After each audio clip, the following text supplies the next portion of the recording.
Chapter 12, The Devil Sect's Broken Finger and the Border Army's Flashing Arrow. After Lu Qingchen finished speaking these words, he began to cough violently again.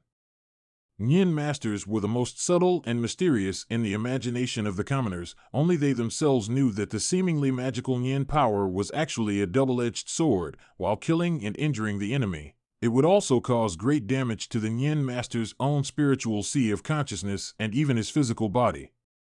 He took a look at the huge man in the distance hill-like corpse, thought of the Empire's precious strong resources after this battle will be less on two people, cannot help but feel a great pity, and even produced some kind of looking at the son and nephew generation is not a weapon of the sense of pain, shook his head and sighed. Although my great Tang is strong, but there are not many people in the realm of the great sword master, to your ability, since you come from the academy, should serve the country. How can you act from a thief? Thief? What is a thief? Mr. Qingchen, since you come from the Haotian Dao, then you should know the comment that was erased from the Qintian supervisor back then: if the night shades the stars, the country will not be at peace. The middle-aged scholar had long since confirmed through the expressions of the guards that the target of his party's assassination trip was not in the car, and that the dead woman was just a cover. He looked at the magnificent carriage that had been turned into a pile of garbage and said with a cold smile, "I don't care what General Xiaohou is thinking. I only know that he and I have the same objective, and that is to kill that demoness in your team." Lu Qingchen remembered the incident of the Qing Tian supervisor that made a lot of noise more than 10 years ago. After a moment of silence, he shook his head and said, "The spirit of the academy doesn't care about the six heavens. I come from the Haotian Dao, and I don't believe in these gods and ghosts, so why do you need to do it? I have been following Her Highness for more than 4 years, and I never thought that she was the one who should be the omen." Hearing this secret story, which the lower classes of the empire would never know, Ning vaguely understood why Her Highness had insisted on marrying into the grasslands back then, and why His Majesty, the Emperor who had doted on her so much, had actually agreed to it in the end. At this thought, he couldn't help but turn his head to look to his side, only to see that the expression of that clear-skinned maidservant become extremely ugly, with frost covering her brows and eyes.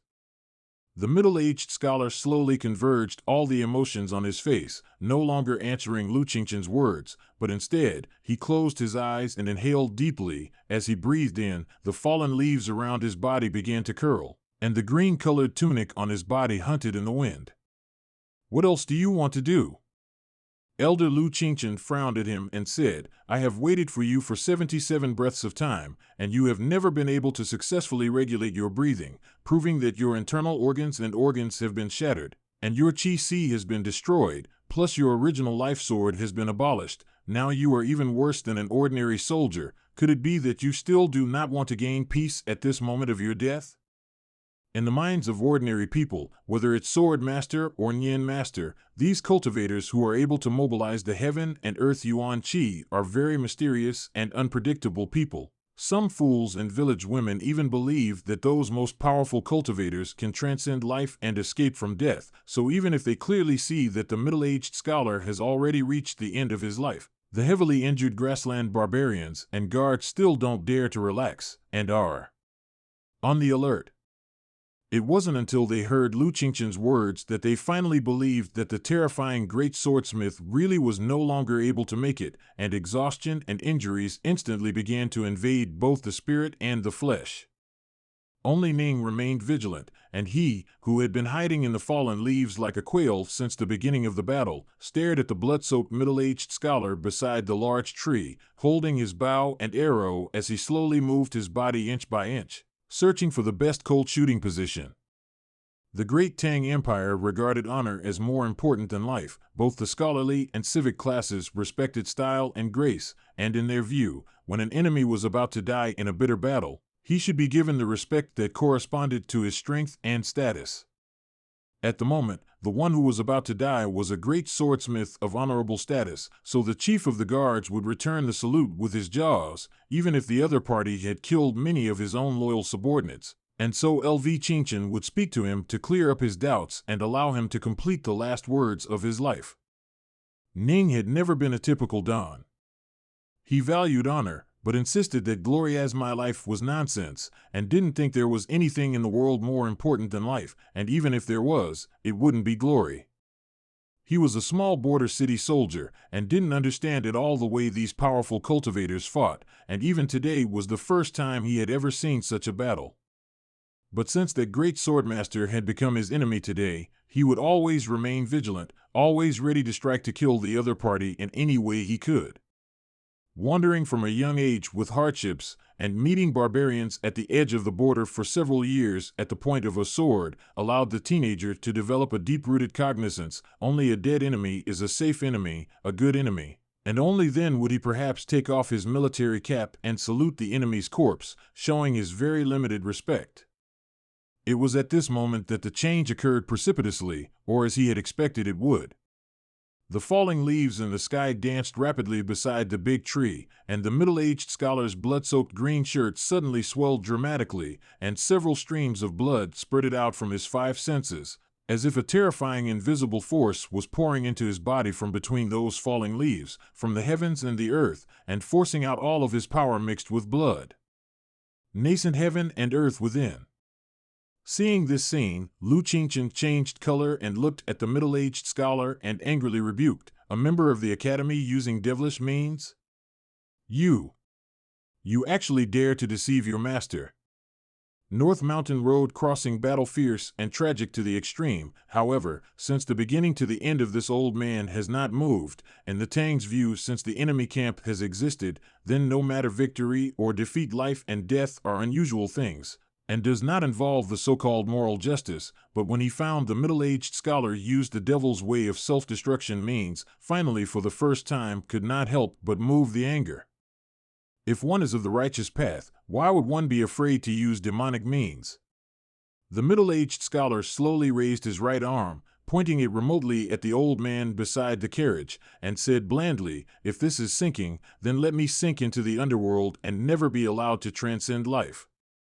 At the sound of his words, the root of his right index finger suddenly developed a deep blood scar, hidden white bone, only to hear a muffled grunt. His index finger ripped away from his palm, steeply accelerated, turned into a blood shadow whistling spray, directly stabbing Lu Qingchen's face.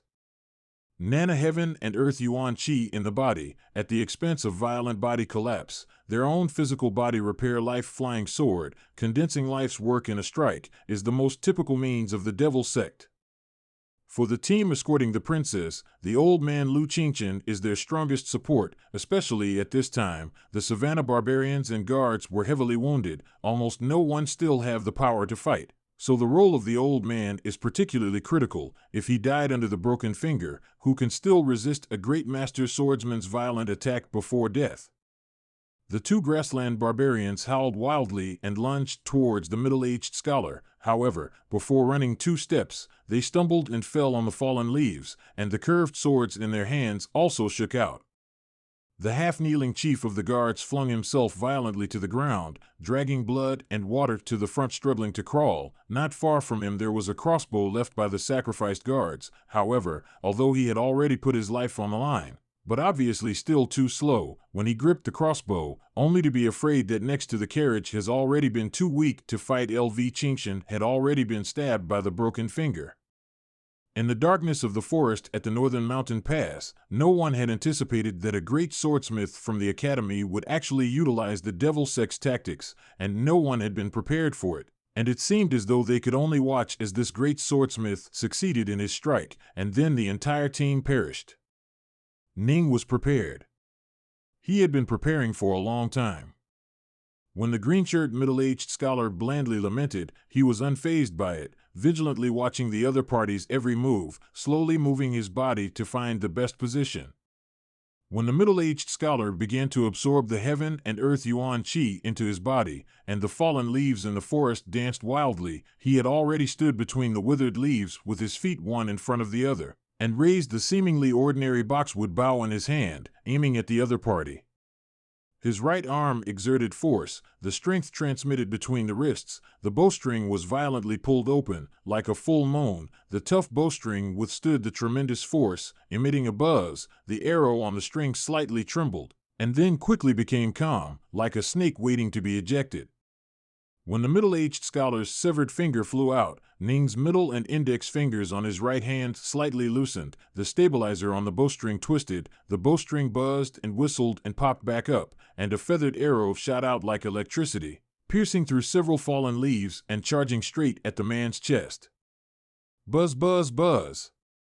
The bowstring vibrated rapidly, and the black arrow feather residue traveled forward like lightning, piercing through the fallen leaves and tearing through the night, arriving at the chest of the old man Lu Qingchen in advance just before the broken finger that the green-shirted great swordmaster had forced out with his devil sex means stabbed him in the face.